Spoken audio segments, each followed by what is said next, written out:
those who were in attendance heard some very vitriolic statements. But you had to be there.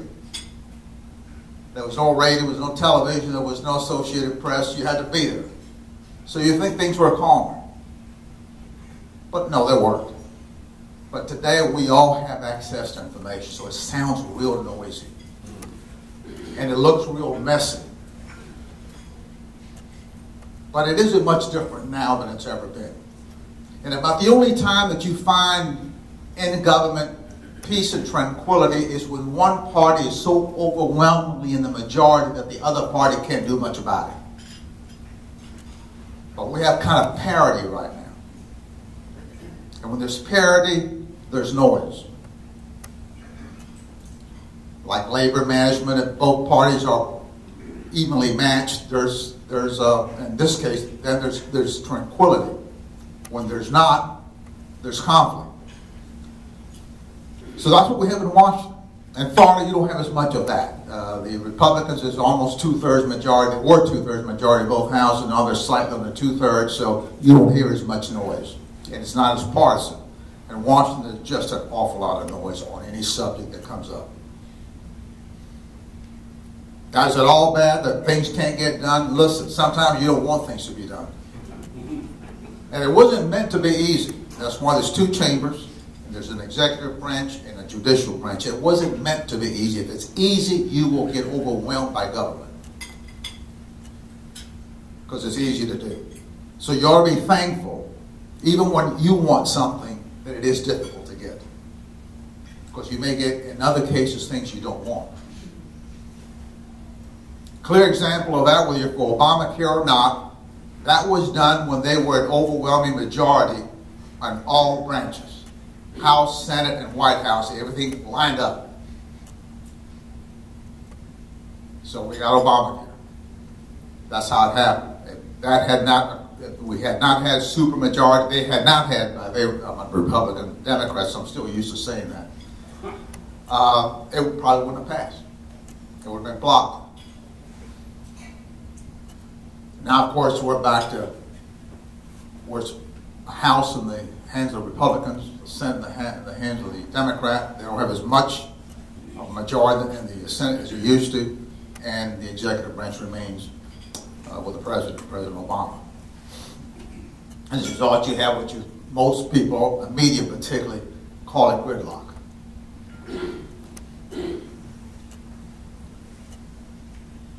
Are the issues major? Yeah. They're transformational. Certainly Obamacare is transformational. It's more than just you having to take health care. It's changing an industry. For the better or the worse, it will change. Will it get repealed? I personally would like to, but I don't see it. Will there be amendments? Yeah, as we discover more and more things that take place, there are even some cases where even those who advocated may want change. Like I think they just found out now that for every employee you've got, that if you're covered by Obamacare, you've got to pay $63 a year to get them insured so they can go into this pile of money to provide care for something else.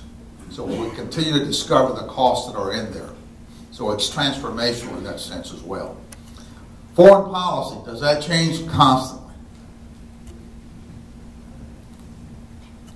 Does it affect everything else we do? Yes, it does. We sometimes don't like foreign policy. We don't like the Department of Defense.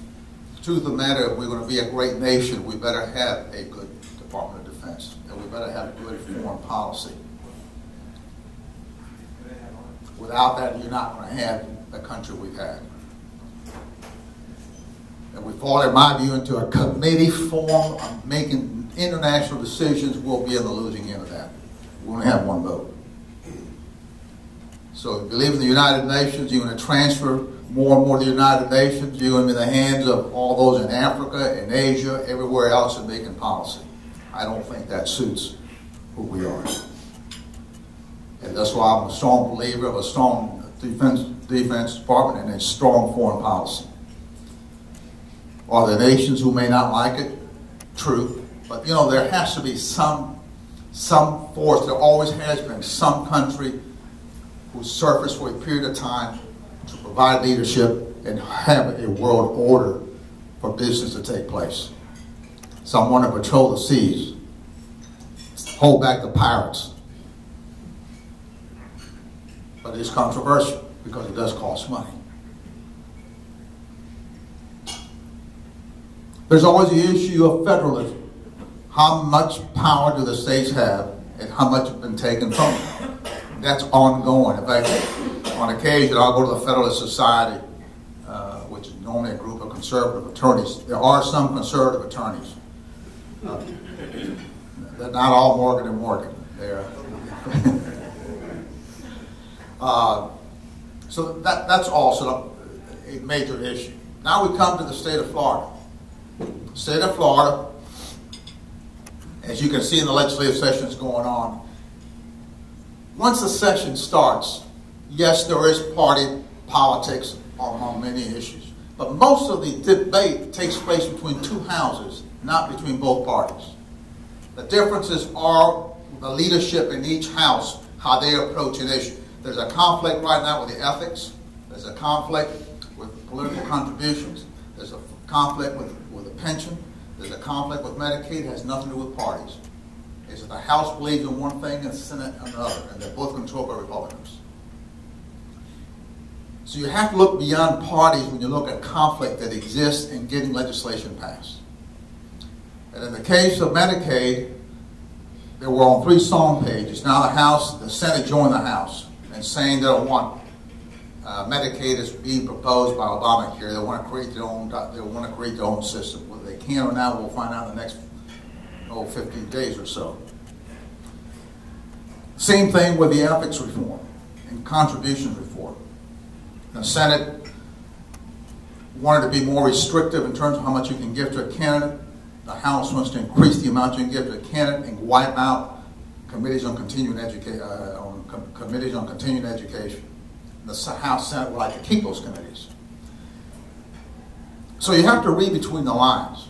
You just can't simply say this is a Republican issue or Democratic issue, because in the case of the ones that I just cited, it's the Republicans are in opposition to one another in each house.